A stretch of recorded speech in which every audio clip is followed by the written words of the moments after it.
இப்போ இடது கை வலிச்சாலே heart attack அப்படின்னு அர்த்தமா? ஹைபர்காண்ட்ரியா அப்படிங்கிறது ஒரு மனநலம் சார்ந்த விஷயம், ஒரு ஆன்சைட்டி டிசார்டர். நீங்களே ஒரு தவறான மெடிசன் எடுத்துட்டு இருக்கும்போது அது இருக்கிற பிரச்சனையை விட இன்னொரு பிரச்சனையை கொண்டு வந்தாலும் ஆச்சரியப்படுறதுக்கே இல்லை. 2-3 நாளா இடது கை வலிக்குது, சரி என்னன்னு கூகுள்ல போய் சர்ச் பண்ணி பார்க்கலாம் அப்படின்னு சர்ச் பண்ணீங்க அப்படின்னா ஹார்ட் அட்டாக் அப்படின்னு ஒரு சஜஷன் கண்டிப்பா வரும். நம்ம கண்ட காட்சி உண்மைதானா? இப்போ இடது கை வலிச்சாலே ஹார்ட் அட்டாக் அப்படின்னு அர்த்தமா? உடம்பு சரியில்லை அப்படின்னா கூகுள்ல போய் சர்ச் பண்றது இப்போ எல்லாருக்குமே ஒரு ஹேபிட் ஆயிடுச்சு. நான் டாக்டர் அம்சவேணி, டயபெட்டாலஜிஸ்ட். ஹைபர்காண்ட்ரியா கேள்விப்பட்டிருக்கீங்களா?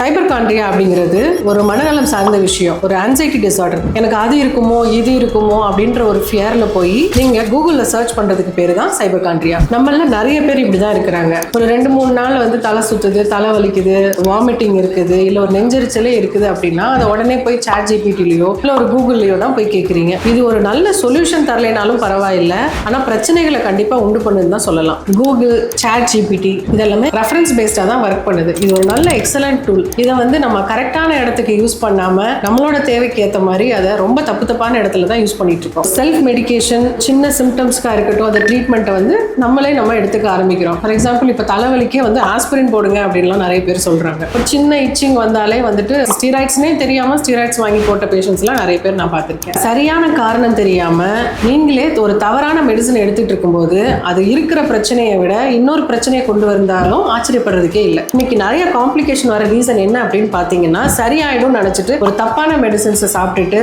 ரொம்ப லேட்டா ஒரு டாக்டர் போய் அப்ரோச் பண்றதா தான் இருக்குது. ஃப்ரான்டியர்ஸ் இன் பப்ளிக் ஹெல்த்ல வந்த ஒரு ஸ்டடி என்ன சொல்லுது அப்படின்னு பாத்தீங்கன்னா, வேர்ல்டு வைட்ல 50% மேல ஆன்டிபயோட்டிக்ஸ் பிரிஸ்கிரிப்ஷன் இல்லாம தான் யூஸ் பண்றாங்க அப்படின்னும், டெவலப்பிங் கண்ட்ரீஸ்ல 62% வரைக்கும் ஜாஸ்தியா யூஸ் பண்றாங்க. அதனால என்ன ஆகுது அப்படின்னு பாத்தீங்க அப்படின்னா, சரியான காரணம் தெரியாம தப்பான மருந்து நம்மளாவே எடுத்துக்கிறது, ஆன்டிபயோட்டிக் ரெசிஸ்டன்ஸ் ஈஸியா டெவலப் ஆகுறது. இது மட்டும் இல்லாம நம்ம எடுத்துக்கிற மருந்துனால கூட நிறைய ஹெல்த் இஷ்யூஸ் கூட வரலாம். இந்த மாதிரி இன்சிடென்ட் என்னோட பேஷண்ட்டுக்கே நடந்திருக்குது. ஒரே ஒரு டிடி போட்டிருந்தாரு அப்படின்னு சொன்னாக்க இன்னைக்கு அவருக்கு ஸ்கின் கிராஃப்ட் வரைக்கும் போயிருக்க வேண்டிய அவசியமே இருந்திருக்காது. நீங்க எல்லாத்தையும் ட்ரை பண்ணிட்டு கடைசி ஒண்ணுமே முடியல அப்படின்றப்போ ஒரு டாக்டர் கிட்ட புலம்புறதுல எந்த பிரயோஜனமே இல்லை. முதல்ல நம்ம உடம்புல இருக்கிற சிம்டம்ஸுக்கான காரணம் என்ன அப்படிங்கிறத கண்டுபிடிக்கணும். அது கண்டிப்பா ஒரு டாக்டரால மட்டும்தான் முடியும். அதுக்கப்புறம் செலவாயிரும் அப்படின்னு நினைச்சிட்டு நம்ம இனிஷியலாவே விட்டுட்டோம் அப்படின்னா அது பெரிய செலவு தான் இழுத்து வைக்குமே தவிர கண்டிப்பா ஒரு சொல்யூஷனா நிறைய நேரத்துல அமையாது. டாக்டர் என்ன சொல்றாங்களோ அதை மேக்சிமம் ஃபாலோ பண்றதுக்கு ட்ரை பண்ணுங்க.